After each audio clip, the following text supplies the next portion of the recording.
Hey, what's up guys? In this video we're going to talk a little bit about micro loadouts suitable for without WROL or SHTF scenarios. Not every situation we may face will be conventional war in an open battlefield or a plate carrier and a full-on battle belt is needed. I'm not saying you shouldn't have those things, but it's definitely good to have options, and something like a lightweight loadout you can deploy very quickly to get from point A to point B is a good thing to have. And in this video I'm going to show you how I can configure this loadout in a few different ways. The weapon for this loadout is a 16-inch carbine. This is another complete upper from BCM. It does have their bolt carrier group, their Mark II upper receiver, which has some small improvements made to the upper, like a large expansion chamber. If you turn it around, it's hard to see, but there is material added around the ejection port, and the forward assist and shell deflector are brought very close together to strengthen all the relevant areas on the upper receiver and make it a little bit stronger. Standard government profile barrel with a mid-length gas system. Just using an H buffer, and it is very soft shooting. Do have their 15-inch rail.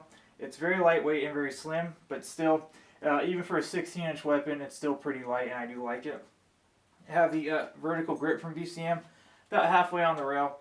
It helps with gaining leverage when you're transitioning from targets, since this does have a 16-inch barrel and a long rail, which does help even when you're using your weapon light too. So I do like a vertical grip on larger AR-15s. Troy battle sights, or one of the types, Troy battle sights. There are several Troy sights. I've had these for several years. I really like these sights. They will lock in the upper position and nothing can push them down until you push in the button and fold in the sights. I do have a 1/2-inch riser on here, since this eotech is an absolute co-witness eotech. My favorite riser is a Unity Tactical Fast riser, but I only have one. That's on my other eotech, so I'm using this for now.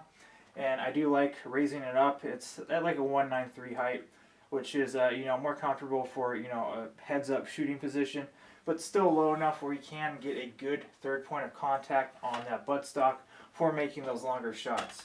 Recently in the comments, a lot of people have given me hate for using eotechs. I'm just going to say this. I base my gear choices off my experience alone. I don't, base my gear choices on a paid influencer or a YouTube torture test where they intentionally try to break the optic. I base it on my over 20 years experience shooting guns. So that's it. That being said, I don't have any, emotional attachments to any piece of kit. I use other optics besides the eotech. This is just one I like a lot. Do have the radiant charging handle, BCM furniture, Geisley Maritime bolt release, sequence precision, ambi safety, and I do have a Geisley trigger, which is my favorite trigger in a fighting style weapon. It is a 2-stage trigger, smooth pre-travel, very short pre-travel, very light and crisp break with barely any over travel. One of my favorite triggers because they still utilize the mil-spec hammer, trigger, and disconnect spring, which is important in a fighting style weapon. The reason I am choosing this weapon for this loadout is because it's very light but still a 16-inch barrel, so I get good velocity and good energy. Personally, I only need to make shots about 200 yards in my immediate area, and this is all I really need. I really don't need magnification.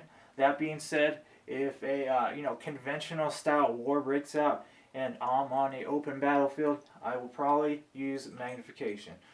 Trying to be realistic with my gear choices, and sometimes most people aren't very realistic, so that's why I picked this gear. This loadout is configured around this G-code contact series micro chest rig. I do have the option to run it a few different ways and the loadout as a whole, which I'll show you. Right now I have it fully loaded with 5 20-round rifle magazines. There is 3 in the front. They are in Scorpion pouches with adjustable retention. In the admin pouch behind, I have a separate kangaroo insert, which I can put the 2 other 20-round rifle magazines. It's basically double stacked with magazines, but the way it is with 2 in the back and 3 in the front, it really wraps around your body quite nicely, and you do have the option to run a dangler or pouch underneath, which I currently am not doing. I will be running my Glock in a Safariland holster, separate outside the waistband magazine pouch. I do have the option to just keep my pistol and a spare magazine concealed. In certain situations, you may want to keep one of your guns hidden. That may be a good advantage. And if you really wanted to, if you had a small SBR with a law folder or just an SBR, you could fold it up or separate the upper from the lower and put it in your backpack and just wear a jacket or a poncho over the chest rig and keep everything hidden. On the backpack, I do carry a bunch of stuff inside, which I won't go into, but I do have a rip-away medical kit. It's basically a full IFAK. I'll show you the contents. Do have compressed gauze, large package of quick clot, medical shears. I do have a emergency blanket, duct tape, a little bit of electrical tape, decompression needle, and 2 packages of the large chest seals. On the other side, I have a soft T tourniquet. I have a separate soft T tourniquet I keep in my front cargo pocket. A nasopharyngeal airway. I do have another rat's tourniquet that I wrapped up and folded inside just because they're so small and you can't use them effectively if you actually know how to use them. And I do have an emergency bandage, a little bit of cordage, and some wipes. Basically a full IFAK in this medical pouch. And like I said, I do incorporate some of my EDC gear in my pocket so I don't have to carry everything on my chest rig. And that would be a multi-tool, a fighting style knife, that other soft T tourniquet with another package of quick clot wrapped around it, and a Streamlight Pro Tac weapon light.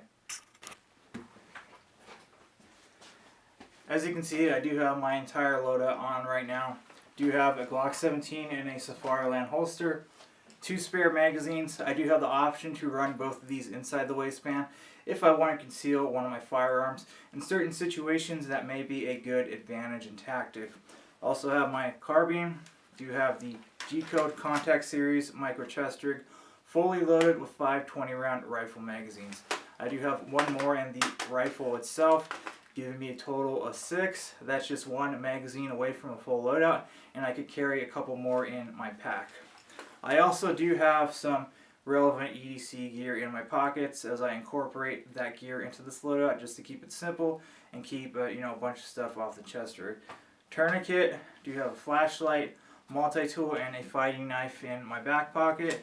And of course I do have the pack on me and the rip-away medical kit. Not every loadout you should have should be a plate carrier with level 4 plates, a battle belt, and a pack. Some situations you may want a lighter setup so you can deploy it very quickly and just get from point A to point B. I'm not saying you shouldn't have plate carriers and battle belts. You definitely should, but you should definitely have some options. That's going to be it for this video. If you guys have any questions, comments, I'll leave them down below. That's going to be it. Thank you guys for watching.